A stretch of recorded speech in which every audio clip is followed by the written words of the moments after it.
Yo en esta mañana quisiera iniciar el día de hoy con una serie que voy a llamar Conociendo a Cristo. Repite usted conmigo: Conociendo a Cristo. Es una serie de predicaciones donde quiero abordar la persona de Jesucristo, porque muchos de nosotros, o la mayoría de hecho, conocemos a Cristo. Sí, lo conocemos. Ustedes me podrán decir: es el Hijo de Dios, es el que vino a morir en la cruz, es Dios mismo, es parte de la Trinidad, etcétera. Pero al final de cuentas, yo no busco una respuesta razonable nada más, no busco una respuesta en el entendimiento nada más, sino busco una respuesta que surja del corazón, que diga: Cristo es. Para mí fue cambio, para mí fue vida, para mí fue, no sé, algo diferente. Y vuelvo a repetir: entre más tengas conocimiento de Jesucristo, entre más tengas revelación de Jesucristo, entre más estemos centrados en la persona de Jesucristo, en su sacrificio en la cruz, en que fue derramada su sangre, fue clavado en un madero, azotado, en que llevó ahí nuestras rebeliones, nuestro pecado, nuestras dolencias, toda nuestra vida que estaba perdida. Ahí Él pagó el precio del pecado. Entre más tú y yo estemos centrados en esa verdad poderosa y en su resurrección, tendremos y gozaremos de una vida poderosa. Si tú no estás centrado en eso, te tengo una noticia: no podrás adorar, o te costará mucho trabajo, o serás un cristiano un poco religioso, más pendiente de qué es lo bueno, qué es pecado. Pastor, aquí esto no es pecado, ¿verdad? Acá sí, ¿verdad? No, bueno, entonces puedo estar aquí. Y ya me pasé poquito, no, ¿verdad? Ahí estoy. Esa clase de cristianos que están buscando líneas solo para permitirle a su carne darle cierto gusto, para que no parezca pecado, pensando en solo calmar la justicia humana.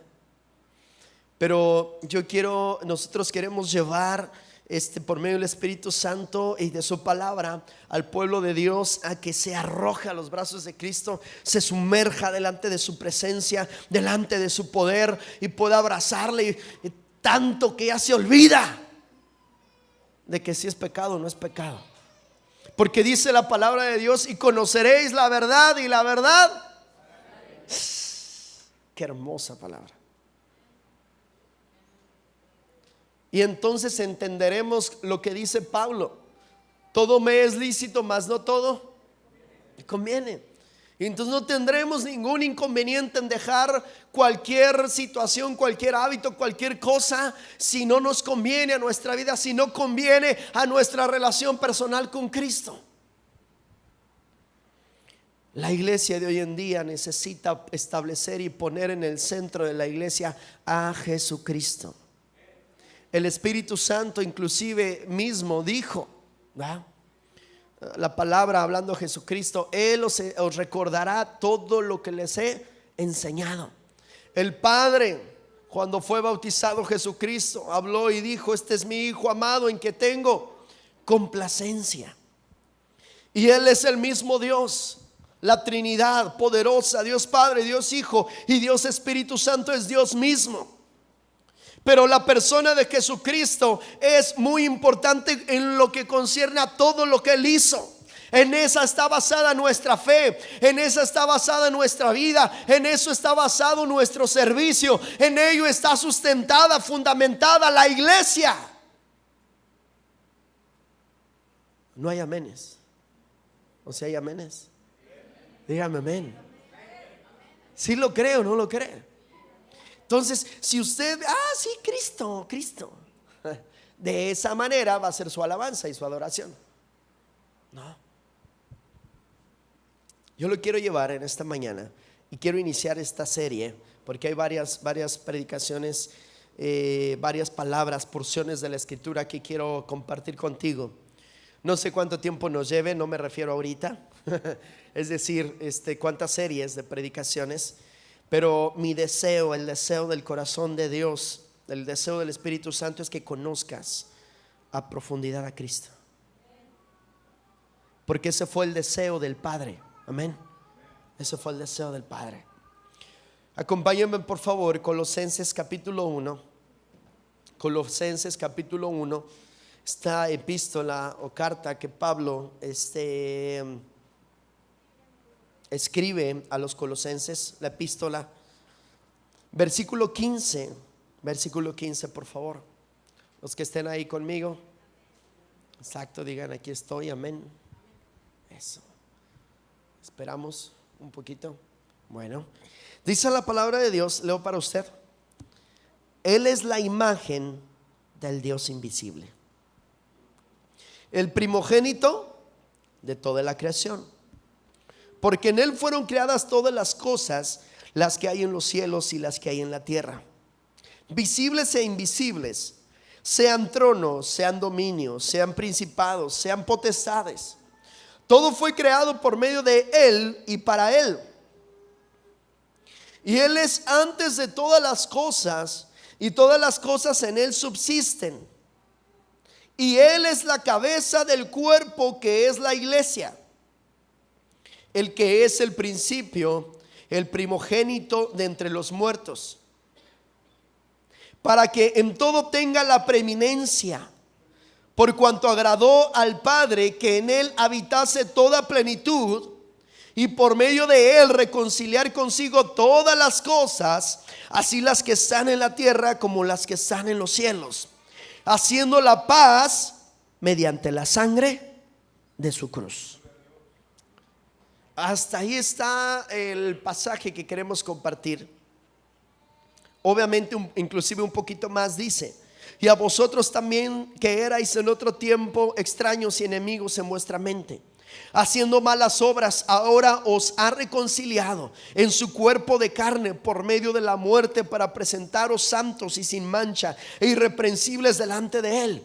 Si en verdad permanecéis fundados y firmes en la fe, y sin moveros de la esperanza del evangelio que habéis oído, el cual se predica en toda la creación que está debajo del cielo, del cual yo, Pablo, fui hecho ministro.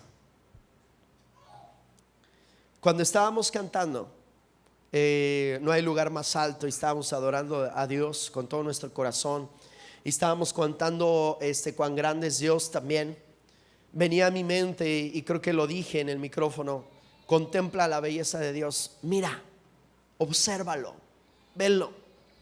Y a lo mejor aquellas personas que pudiesen tener no un buen conocimiento de Jesucristo, un pleno conocimiento de Jesucristo, pues a lo mejor están, yo creo que hasta abriendo los ojos, ¿y dónde lo veo?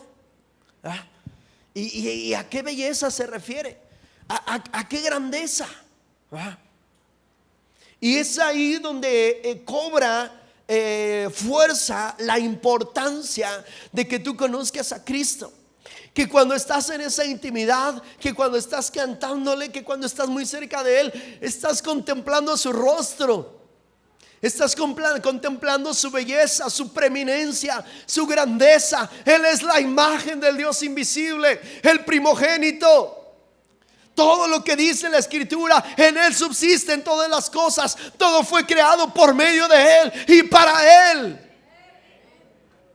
Esa revelación tan poderosa, tan tremenda, que puede llegar a nuestra vida por medio de la palabra de Dios al momento de adorar, está aquí. Es una joya poderosa. Son perlas hermosas, son tesoros que están aquí en la palabra de Dios, que nos ayudan a contemplar su belleza, a adorarle como Él se merece.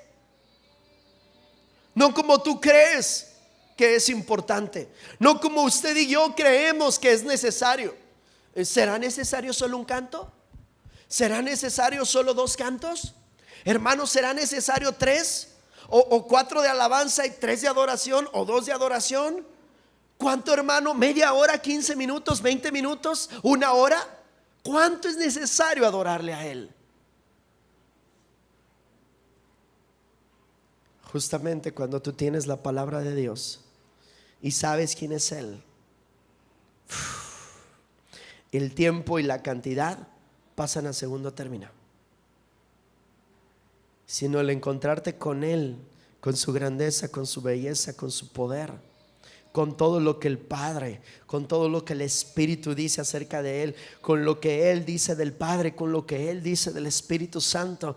Y entonces encuentras una belleza, muchas miles de razones para adorarle, para exaltarle, para sentirte tan pequeño y saber su grandeza, y entonces poder entrar adecuadamente al trono de su gracia y reconocer, y la fe del cristiano se activa, y entonces uno puede acudir a Él porque uno sabe, está convencido, y tenemos por pleno conocimiento que Él es el Todopoderoso, que en Él hay salvación, que en Él hay vida, que en Él hay poder. Y yo quiero adorar y adorar y adorar y adorar. ¿Me entiende? Si no, el ser humano no entiende nada.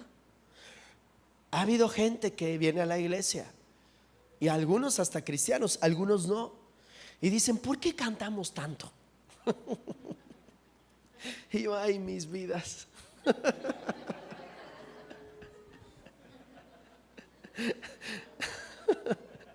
¿Me entiende? ¿Por qué, pastor? ¿Por qué cantan tanto?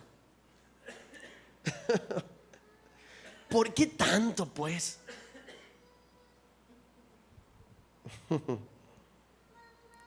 A mí se me hace poquito para la grandeza de lo que es Él, para su belleza, para todo lo que es Él.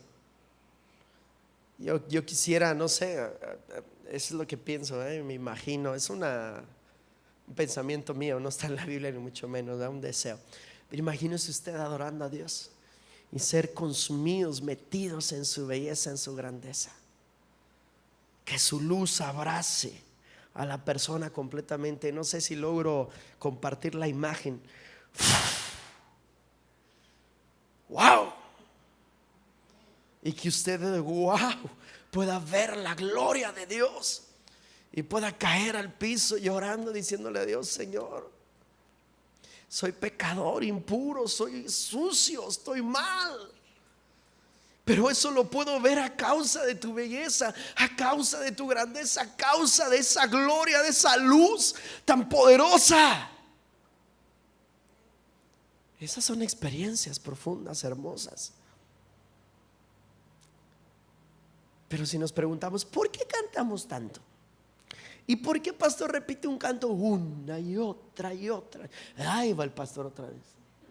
Ay, va otra vez con grandes Dios. Ay, Dios mío. Y no le paran la boca. Y parece ahí jilguerito y vuelve otra vez.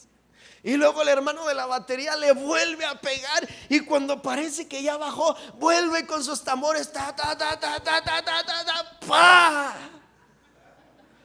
Y uno dice: ¿y hasta cuándo acaba esto? Y el de la guitarra ahí con ti, ti, ti, ti, ti, ti, ti. ¿Y hasta qué horas va a dejar de hacer eso?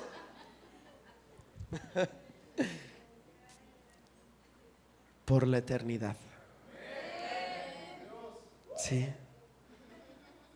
Y cuantas veces sea necesario subir y bajar, subir y bajar, subir y bajar, y que la ola del Espíritu Santo llegue como el mar y vuelva a subir y vuelva a bajar y vuelva una y otra vez.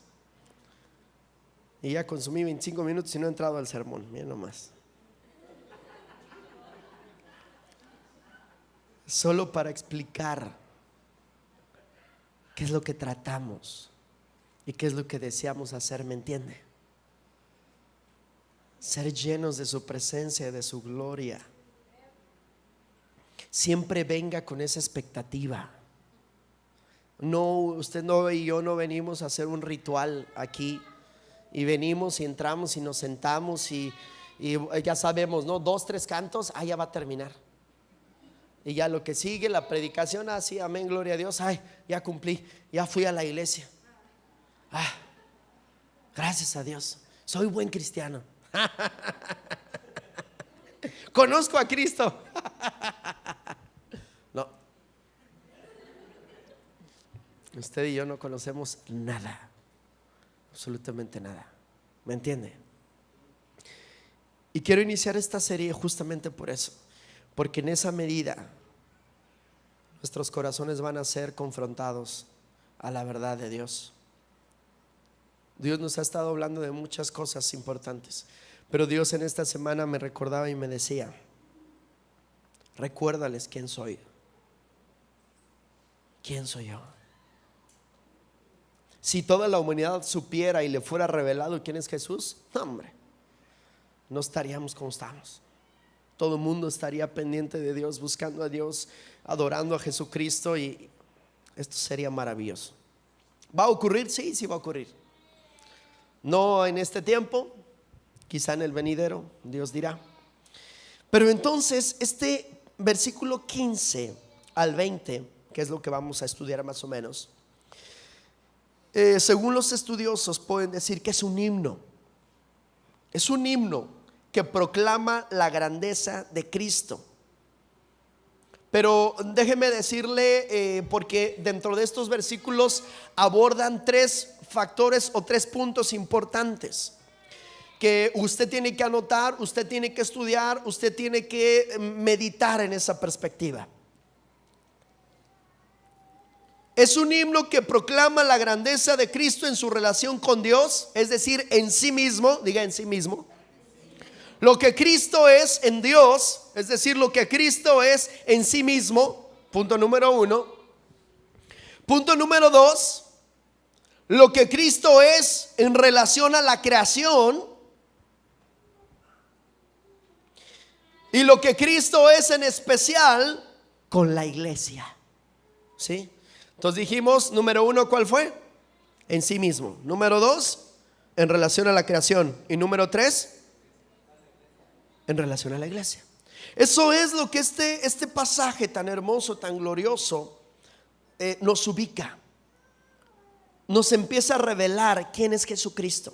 Hubo una pregunta que Jesucristo le hizo a los discípulos. No sé si usted recuerda, cuando Jesucristo ya tenía un rato, 2 años más o menos de ministerio, un poquito más, y caminaba con sus discípulos, y de repente se para y les dice, les pregunta: ¿y ustedes quién dicen que soy yo?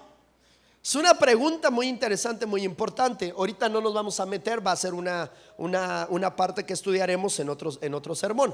Pero de repente les hace esa pregunta: ¿quién dicen que soy yo? Oigan, y había caminado con él 2 años y pico. Ellos ya conocían quién era Jesús. Jesús estaba buscando no tanto, pues maestro, te conocemos, tú eres Jesús, ¿no? Tú eres Cristo, tú eres el maestro, el que nos está enseñando, el que vino del cielo, etcétera. No, Jesucristo estaba buscando algo más poderoso, que es justamente lo que hoy estamos buscando aquí. Porque yo le puedo preguntar: ¿quién es Jesucristo para usted? Usted piense que Jesucristo está parado frente a usted y le está preguntando: ¿quién dices que soy yo? Pregúntale al que está a tu lado: ¿quién dices que es Cristo? Acá no se preguntaron, tan enojados, tan peleados. Tenemos el ministerio de la reconciliación, no se preocupen, que les podemos ayudar. A ver, pregúntense: ¿quién dices tú que es Cristo?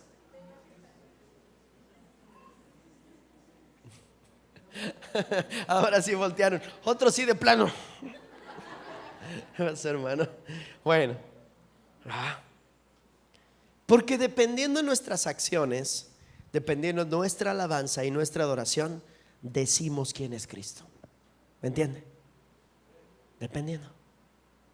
No es tanto lo que digamos verbalmente, sino es lo que hacemos y cómo adoramos.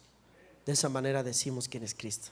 Y eso es lo tremendo para nuestra vida. Por eso es que entonces necesitamos un mejor conocimiento y una mejor revelación de Jesucristo. Amén. Un poquito de contexto de nuestro pasaje de Colosenses. El apóstol Pablo y su compañero Timoteo escribieron esta carta a la iglesia en Colosas. El apóstol Pablo fue una pequeña ciudad en Asia Menor. Actualmente esta ciudad de Colosas está ubicada ahí en Turquía, para ubicarlo y aterrizarlo un poquito más. Allá, por ahí andaba Pablo predicando el evangelio en Turquía. Pablo no había visitado Colosas, pero había recibido noticias de Epafra, el misionero que seguramente fundó allí la iglesia. Esto lo vemos ahí en el capítulo 1, versículo 7. Pablo habla favorablemente de la fe, el amor y la esperanza de los cristianos colosenses. Lo está diciendo inclusive en el versículo 4 y 5 de este mismo capítulo. Y reconoce que el evangelio fructifica y crece en ellos. Versículo 6. Sin embargo, parece que Epafra le ha comunicado a Pablo que hay problemas graves en Colosas. Problemas con falsas enseñanzas que algunos eruditos han llamado la herejía colosense. Pablo escribe esta carta para ayudar a los colosenses a solucionar todos estos problemas. Prácticamente estaba metiéndose una falsa doctrina. Habían corrientes nuevas doctrinales donde evidentemente traían un desconocimiento de la palabra de Dios o duda. Aunque la iglesia de Colosas era una iglesia que iba creciendo, una iglesia que iba adorando a Dios, que iba teniendo conocimiento de Dios, empezaba a sufrir de esos ataques. ¿Sí? ¿Cuántos recuerdan a los gnósticos? ¿Sí recuerdan a los gnósticos? ¿Sí sabe quiénes son los gnósticos? Se lo digo rápidamente. Era un grupo de filósofos, de personas que obviamente querían solucionar todo con filosofía. Y ellos decían que el espíritu, la creación espiritual era toda buena porque provenía de Dios, pero que la carne era 100% mala. Y que entonces Jesucristo no podía venir específicamente de Dios porque era carne, había encarnado.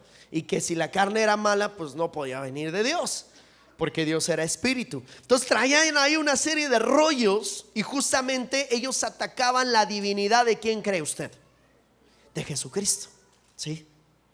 Donde inclusive ellos decían que ellos podían ganar el reino de los cielos o podían ganarse el cielo, obviamente mediante la filosofía y pensamientos, y que al final todo lo carnal o la carne iba a perecer, pero lo espiritual iba a trascender, pero en realidad no bajo el concepto correcto de la paga del pecado por medio de Jesucristo. Y entonces traían toda esa situación. Aunque Pablo va a dirigirse a esos problemas uno por uno, primero en este pasaje quiere estar seguro de que los cristianos colosenses están bien enraizados en los puntos básicos de la fe. Vuelvo a repetirle, Pablo, a través, siendo guiado por el Espíritu Santo, quiere estar seguro de que los cristianos colosenses están bien enraizados en los puntos básicos de la fe y en Cristo como el centro de esa fe. Cristo como el centro de esa fe. Si estos cristianos colosenses pudieran entender mejor la naturaleza y la misión de Cristo, quién era y es, y lo que Cristo vino a hacer por ellos, ese entendimiento les daría la fundación necesaria para solucionar los problemas que preocupan a Pablo. Es decir, si usted y yo conociéramos a Cristo tal cual es, tal como lo revela la palabra de Dios, usted tendría todos sus problemas solucionados. ¿Me entiende? No me entendió mucho, pero bueno. Si usted tuviera el conocimiento pleno de Jesucristo, en la revelación de Jesucristo, usted sabría que todos sus problemas están solucionados y que usted tiene plenitud en Jesús. Lo mismo que la iglesia de Colosas necesita recordar, lo mismo que la iglesia ahí en Colosenses necesitaba recibir, recordar, alimentarse, usted y yo necesitamos recordar o aprender quién es Jesucristo. ¿Quién es Jesucristo? ¿Quién es el Señor Todopoderoso? Jesucristo. Amén. ¿Me entiende? Podemos pensar de la estrategia de Pablo: llenar a estos cristianos colosenses de creencias verdaderas para que las falsas creencias no encuentren dónde asentarse. Como pensamos, evidentemente lo mismo para nosotros. Cuando nuestro pensamiento está vacío, cualquier cosa viene y lo llena. Si usted no conoce a Cristo, usted sabe más o menos quién es Cristo y empieza a escuchar, a meter información de cualquier lugar, de cualquier cosa, de quién es Jesucristo, usted las va a creer, ¿verdad que sí? Pero si usted ya sabe quién es Jesucristo por medio de la palabra de Dios, usted ya conoce el fundamento de la fe, ese lugar ya está ocupado. Y cualquier cosa que venga, usted va a decir: ese no es Jesucristo. Jesucristo es este y este. ¿Me entiende? Esa era la estrategia de Pablo. Y en este pasaje tan hermoso incluye varios puntos importantes, donde habla 12 maneras en las que Cristo es superior a todas las cosas, incluyendo ángeles, todo lo creado, que inclusive pueden atraer a los cristianos colosenses como a nosotros, ¿no? Como a la gente: ay, es que los ángeles, ay, es que el ángel y esto y lo otro, ¿ah? Y empieza ahí en los versículos: la imagen del Dios invisible, el primogénito de la creación. Luego en el versículo 16, el creador de todas las cosas. Luego en el versículo 17, el que está antes de todas las cosas. Luego ahí mismo en ese 17, el que hizo y hace subsistir todas las cosas. Luego el 18, la cabeza del cuerpo, que es la iglesia.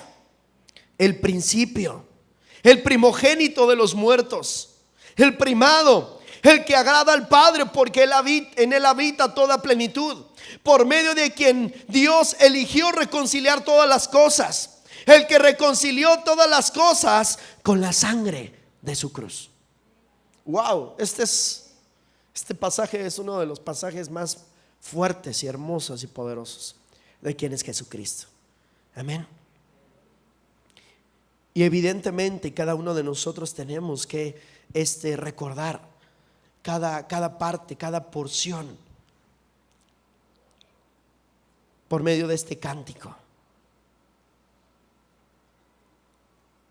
Inclusive algunos eruditos dicen que no está claro si estos versículos son originalmente de esta epístola, o es posible que Pablo citara un himno que estos cristianos colosenses ya conocían. Pero sea una o sea la otra, el Espíritu Santo recordaba estas palabras a Pablo para que las escribiera y se las enviara. En cualquier caso, Pablo enfatiza la deidad de Cristo a una gente tentada a hincharse vanamente. Pablo le está hablando a un pueblo donde estaba siendo atacado, para que ellos mismos cambiaran su fe, su doctrina, y empezaran a meditar en ellos mismos. Y el punto de lo que está haciendo aquí la escritura por medio de esta epístola a los colosenses es eso. Y eso es lo que hoy quiero compartir y atacar en medio de nuestra vida: la vanidad humana. Aquí es lo que está atacando. Usted y yo no importamos. La gloria no es para usted, es para Dios. Él es el primero, no es usted. No es su trabajo, no es su familia, no son las cosas. Porque además de todo, en Él subsiste todo. Fue creado por Él y para Él. Ese es el objetivo de este pasaje. Personas tentadas a hinchar su vanidad, su orgullo. Nosotros, el ser humano, está muy tentado constantemente a justamente eso. Los logros. Yo lo hice. No, usted no hizo nada. Fue Dios. Yo pude. Fue Dios. Mi carro. Es de Dios. No, pastor, me compré mi casa gracias al esfuerzo de mi trabajo. Fue Dios. Terminé mi carrera. No, hombre, soy un buen abogado. Soy un buen la que usted quiera. No, hombre, excelente. No, hombre, el esfuerzo, gracias a Dios. Sí, se esforzó humanamente, pero le digo algo: fue Dios.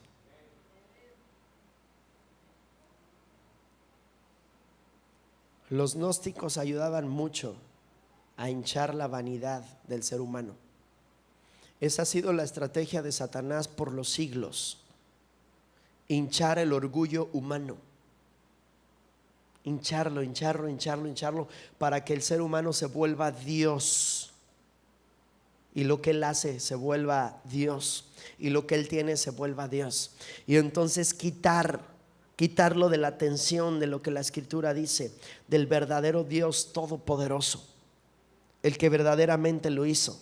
Versículo 15, Él es la imagen del Dios invisible, el primogénito de toda la creación. No hay nadie más, porque en Él fueron creadas todas las cosas, las que hay en los cielos y en la tierra, visibles e invisibles, sean tronos, sean dominios, sean principados, sean potestades. Todo fue creado por medio de Él y para Él. Y en Él antes de todas las cosas, y todas las cosas en Él subsisten. Y Él es la cabeza del cuerpo, que es la iglesia.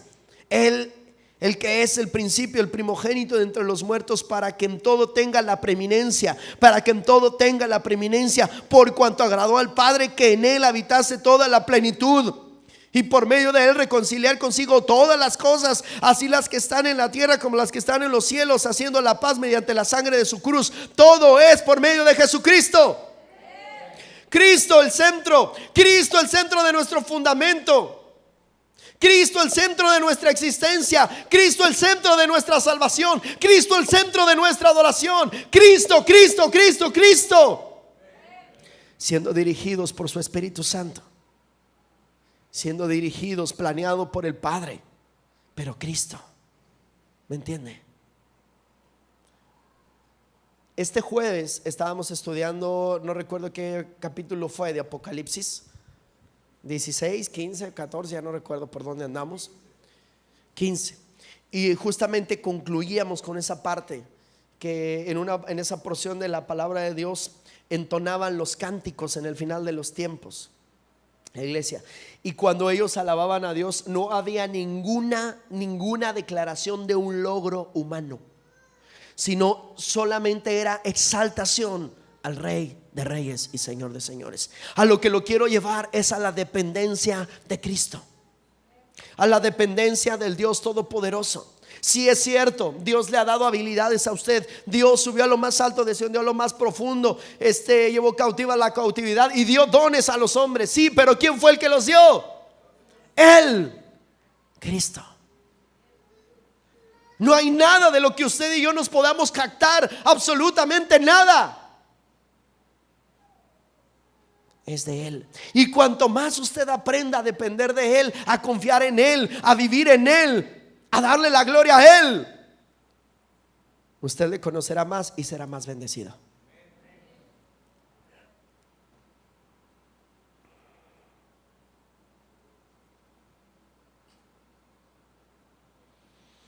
Dice la palabra: todo lo que hacéis sea de palabra, de hecho hacedlo todo en el nombre del Señor. Todo para Él. Iniciamos con la primera frase. Dice: el cual es la imagen, diga conmigo, imagen del Dios invisible. Y aquí vamos a aprender una palabrita que es, en el original, imagen se traduce en el original griego como eikon. Diga conmigo, eikon. ¿Va? Cuando dice la Escritura, Él es la imagen del Dios invisible, está diciendo, Él es eikon del Dios invisible. ¿Y qué quiere decir eikon? Eikon se traduce como una imagen o similitud, como la imagen del emperador o una moneda o un niño que es la imagen de su padre. Esta palabra icón también aparece en 2 de Corintios capítulo 4 versículo 4, donde dice que Cristo es la imagen de Dios, icón. Hebreos capítulo 1 versículo 3 usa también una palabra parecida.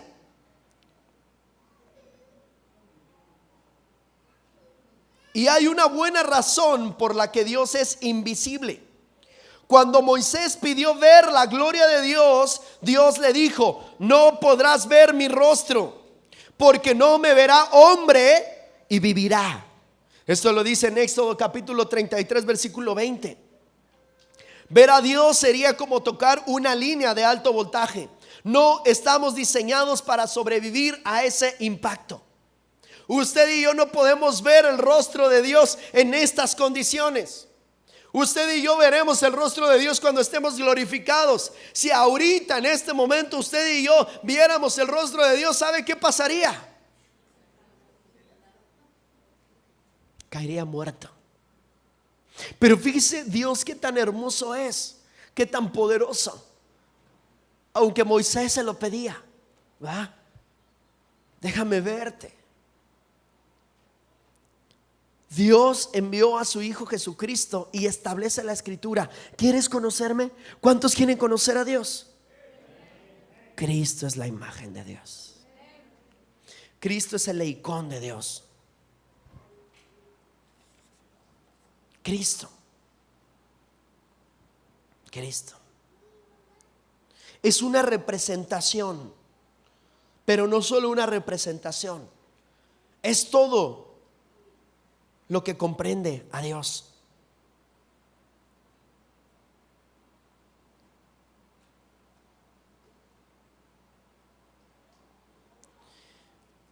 En el Antiguo Testamento y la literatura intertestamentaria tiene mucho que decir acerca de la sabiduría. En Proverbios, los pasajes principales sobre la sabiduría están en los capítulos 2 y 8. Inclusive recordará usted el pasaje, el principio de la sabiduría, ¿cuál es? El temor a Jehová, ¿verdad? Allí se nos dice que la sabiduría es coeterna con Dios y que estuvo con Dios cuando Él creó el mundo. Ahora bien, ahí en este pasaje de Proverbios capítulo 7 versículo 26, la palabra sabiduría o la palabra de Salomón, la sabiduría de Salomón, ¿sabe cómo se traduce sabiduría? Eikón. Es decir, la misma imagen, esa imagen de Jesucristo es la sabiduría del mismo Dios. No solo es una representación, no solo es como un retrato donde usted puede ver reflejado el carácter, el amor, la grandeza mediante un hombre que es de Dios, sino que también la sabiduría es de Dios. Sabiduría en el proverbio también se traduce como eikón, ¿sí? No solo la representación, sino ahora la sabiduría. Pero ¿qué cree? No solo la sabiduría y la imagen, sino también el logos. Diga conmigo logos. Y el verbo se hizo carne. Los griegos alucinaban con la idea de logos. La palabra, ¿verdad?, de logos, ¿qué quiere decir logos? Palabra, eso es lo que quiere decir.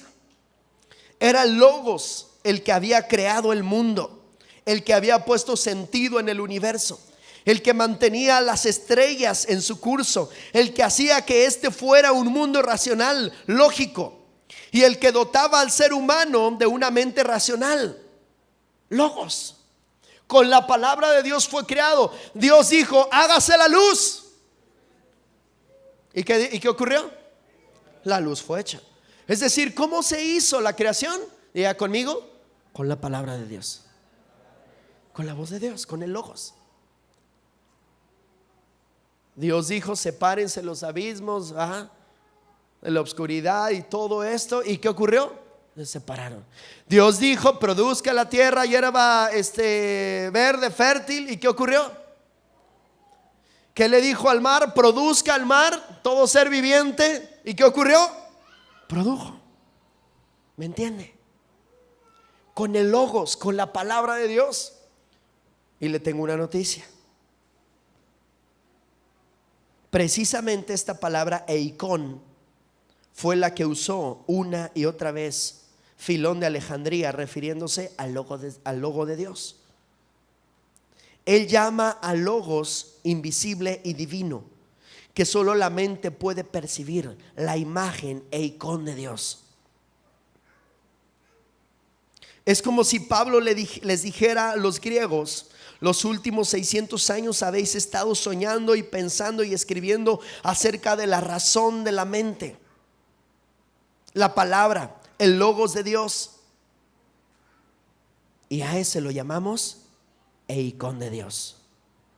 Es decir, lo estamos llamando la representación de Dios. Entonces aquí, cuando Colosenses, la palabra de Dios, dice: Él es la imagen del Dios invisible. Diga conmigo: Él es la imagen del Dios invisible. Lo que está diciendo es: Él es la representación, Él es la sabiduría, y Él es la palabra. Medítelo. Se quedó pensando o no me entendió. Cuando la palabra de Dios dice Él es la imagen del Dios invisible, Él es Eikon del Dios invisible, Él es la característica, Él es la sabiduría y Él es la palabra de Dios. Wow, qué poderoso. O sea, no es solo una imagen como que, ay, sí, mira la imagen, sí, es tu abuelito, ¿no? Pero pues es la imagen de tu abuelito, un retrato.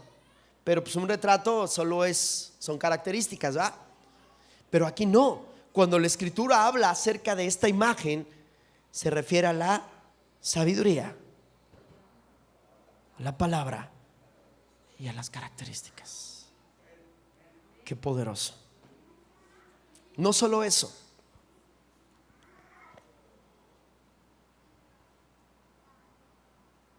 La otra palabra que usa Pablo está en el versículo 19.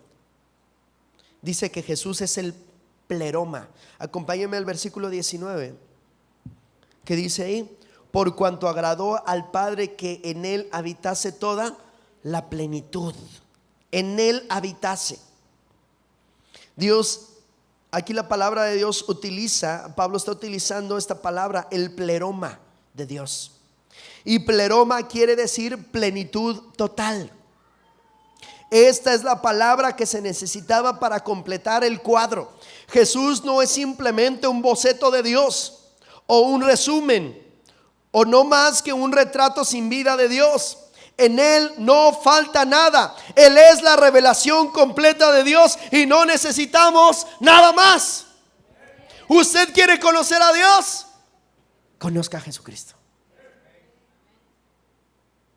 Dele un aplauso a Cristo.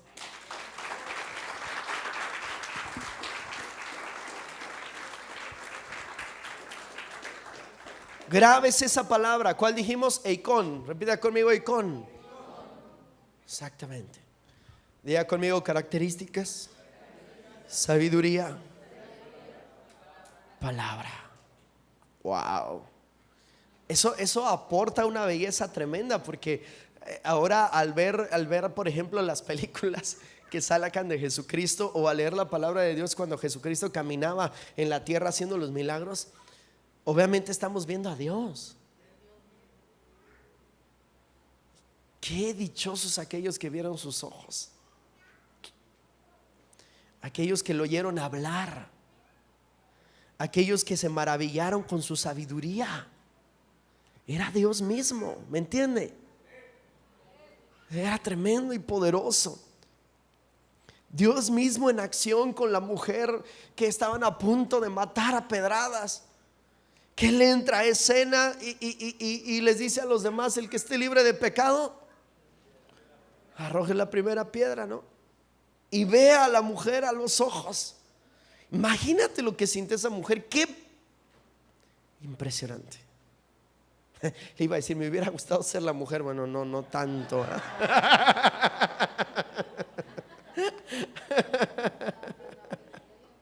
Tan pecador. Ay, sí.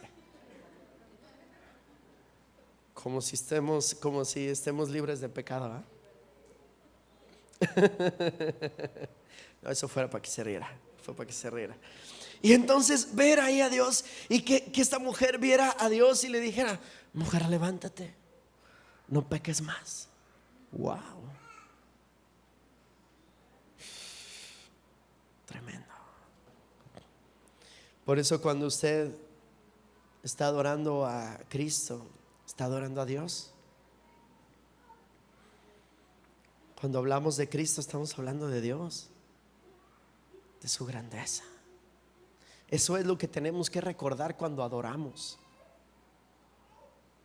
Decirle: Señor, revélame esto, revélame. A Dios no le faltaba nada. Eso es en sí mismo. Eso es en sí mismo. Pero no quedó ahí. Continúa el versículo de Colosenses.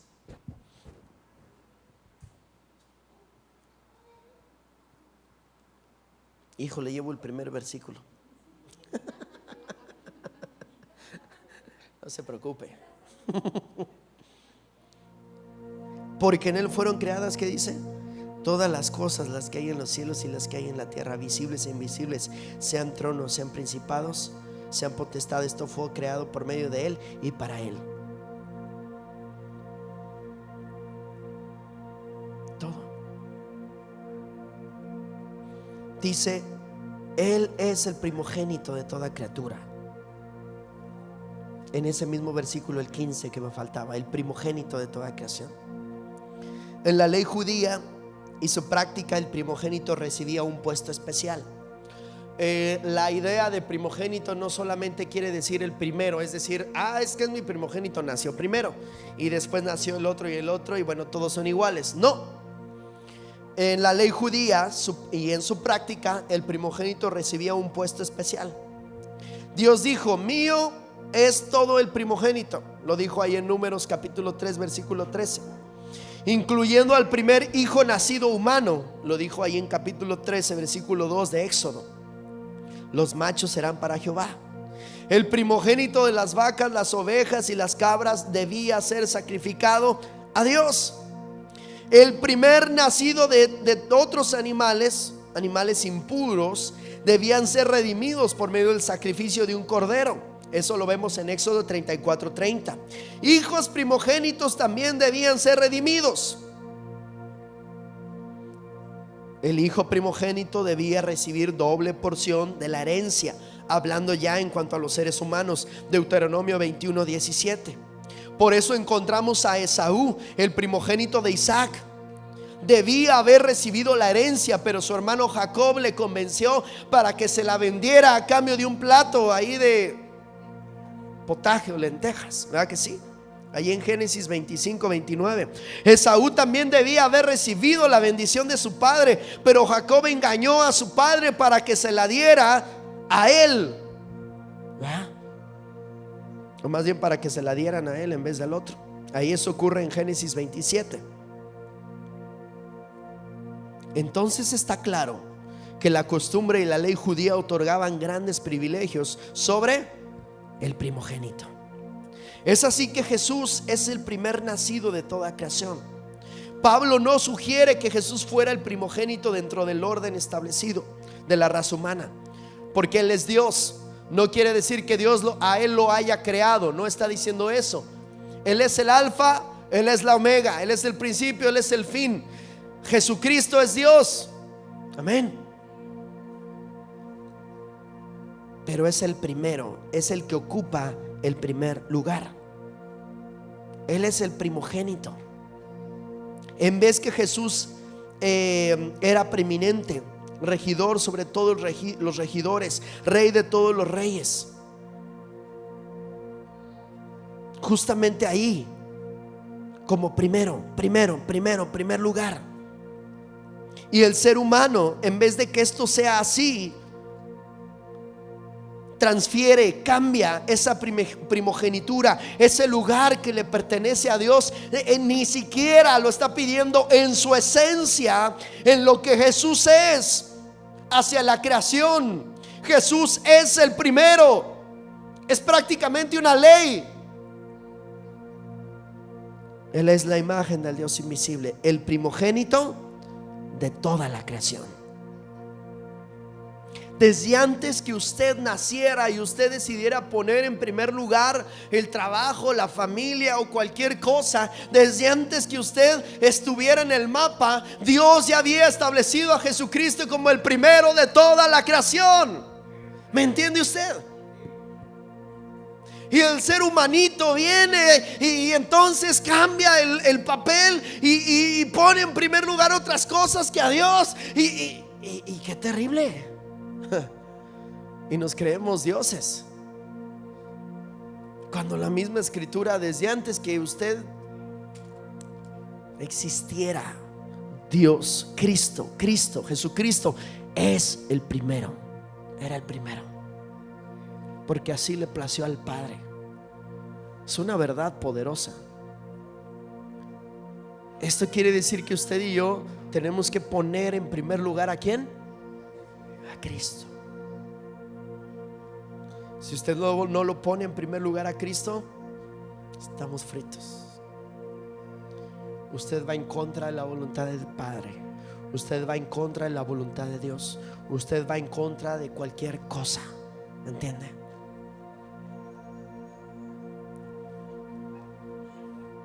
Hasta ahí le vamos a dejar el día de hoy. En realidad hay mucho que compartir. Voy a continuar con este mensaje la siguiente semana y con otra serie de mensajes, porque tenemos que conocer a Jesucristo. Hoy aprendimos que Él es la imagen del Dios invisible, ¿verdad que sí? Y aprendimos que ¿qué? Es el primero, el primogénito de toda la creación, de toda.